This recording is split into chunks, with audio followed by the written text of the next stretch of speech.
Ako mga katribya, ito na po ang ating kalamansi. Ayan. Lumalaki-laki na ang ating pong mga gaholin. Ayan, lagpas holin na itong ating mga bunga. Ayan. Hanapin na natin itong ating mahiwagang baging.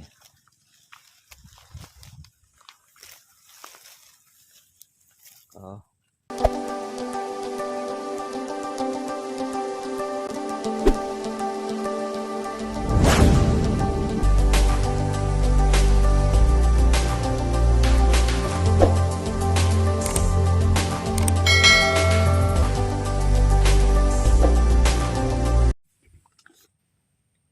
Ako mga katribya, ito na po ang ating kalamansi. Ayan. Lumalaki-laki na ang ating pong mga gaholin. Ayan, lagpas holin na itong ating mga bunga. Ayan. Hanapin na natin itong ating mahiwagang baging.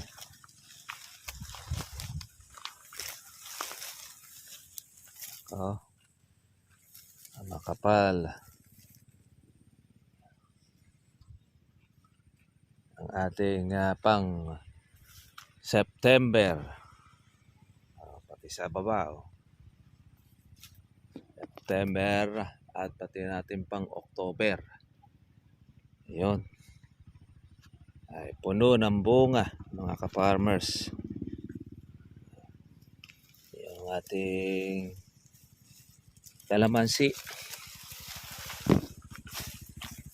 Umpisa na rin po ang pagyokayok.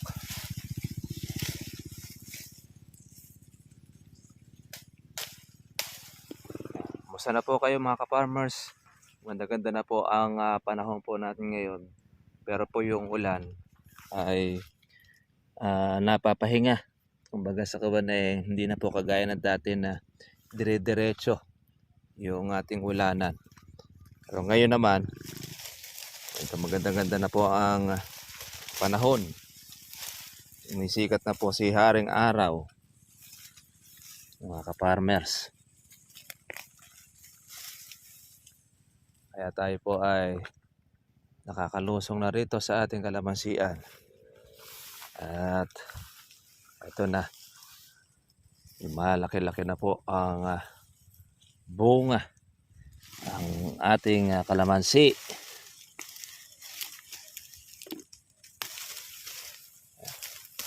Magandang balita rin mga ka-farmers dahil gumanda pa ang presyo ng kalamansi natin. Tuminag po kahapon. Ang kuhanan ay 1314 doon sa Kabanatuan. Pero dito sa atin, kung hindi pa po tayo nakakapagpapitas, wala pa tayong katiyakan doon sa ating presyo. Ganyan kasi rito sa amin, basta mali-balita lang, hindi rin po tayo tiyak sa faktura. Basta pumitas ka, doon mo malalaman po yung talagang pinakapaktura. Mga kuwalang tayo, bali-balita lang halos ang ating kalamansi. Pero maganda ang sitwasyon dahil yun na nga, tuminag na uli ang kalamansi natin dahil po sa walang humpay na pag-uulan or habagat. Ganyan ang kalamansi mga ka-farmers, basta't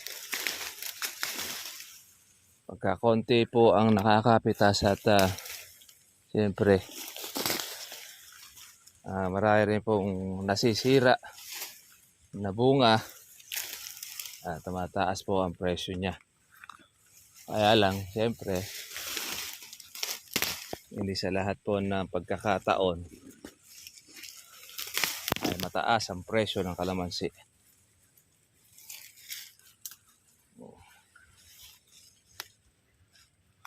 Tatanggal po tayo ng ating bagig mga ka-farmers. Saka ng ating sangang tuyo. Ayan, malaki na.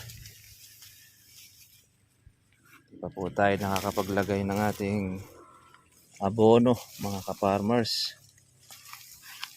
Ayan, siguro baka isang araw kailangan na natin itong pakainin muli dahil ang dami po ng kanyang bunga. Baka hindi po siya makalaki pagka hindi po natin siya susubuan ng ating pong pataba. Ilalagay po natin dito mga farmers ay itong ating organic fertilizer. Ayan, kapal na Mas grabe.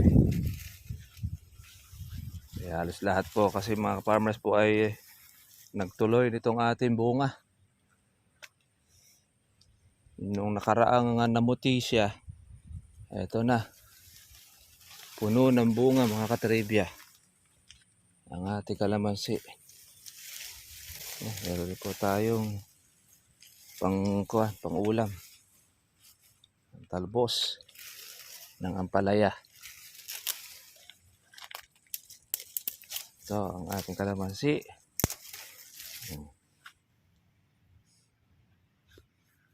Grabe na po. Talagang halos wala pong mapagsiglan. Ang ating kabungahan. Ka-farmers. Tanggal-tanggal lang muna tayo ng ating baging.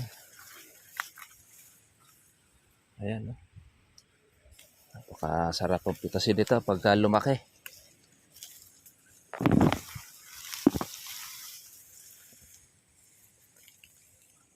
Ayan naman po yung mga baging naman natin ay sasamantala rin.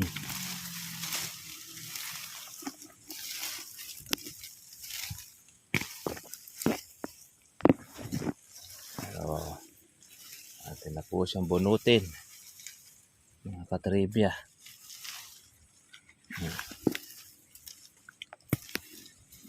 Titibay ang kapit.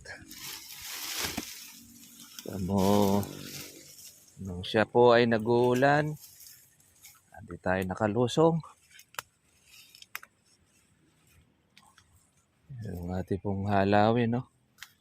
Yan, grabe na ang bunga nito. Punong-puno. Punong-puno tayo sa ating panahon ng kanyang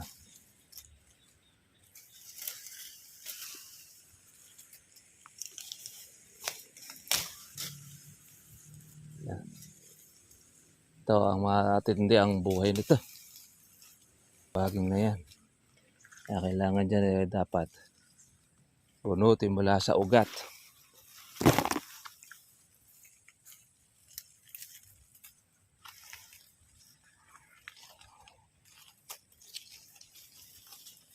Meron pa tayong isang tapo. Ayan, no?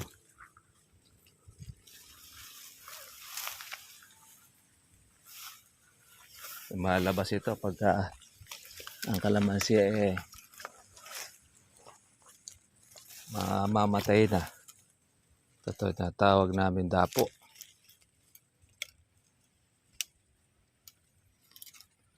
Yeah.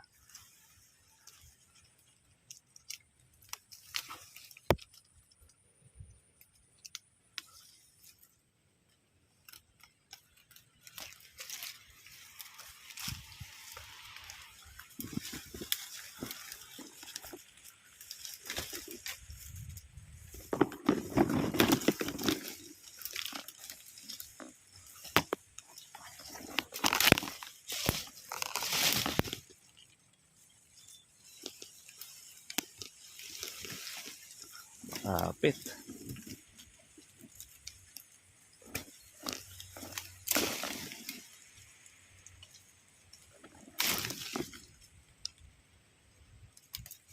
Yan na malakas kumuha ng sustansya ng ating kalamansi.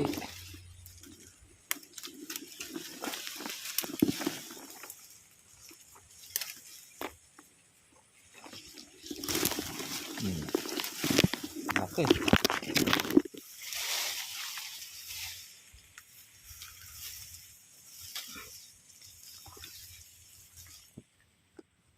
Wow.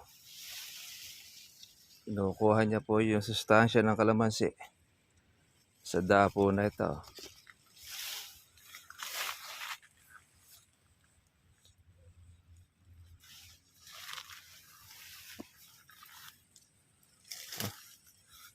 Malaki na mga bunga, mga katribya. Ayan.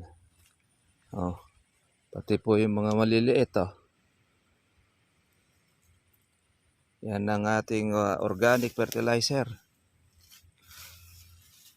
Ang ganda ng epekto sa atin. Berdeng-berde. Oh. Wala pa tayong sabog-sabog pa. Pag ito po ay atin nalagyan pa ng ating abono, lalo pang mas gaganda ito.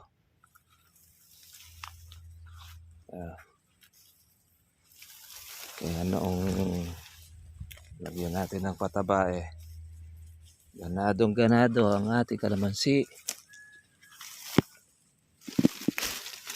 Ito nga yung ating baging ganado rin. Yan.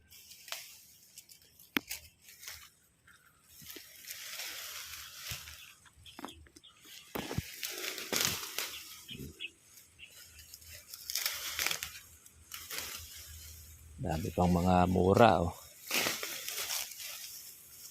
Mga dulo.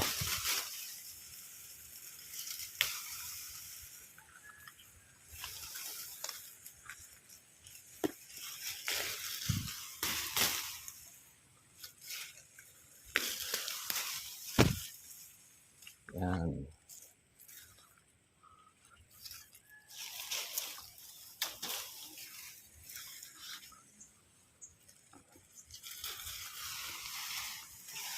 Dali naman pong batakin Sumusunod naman ang ating baging. Yeah. Isang tuyo. Fungus.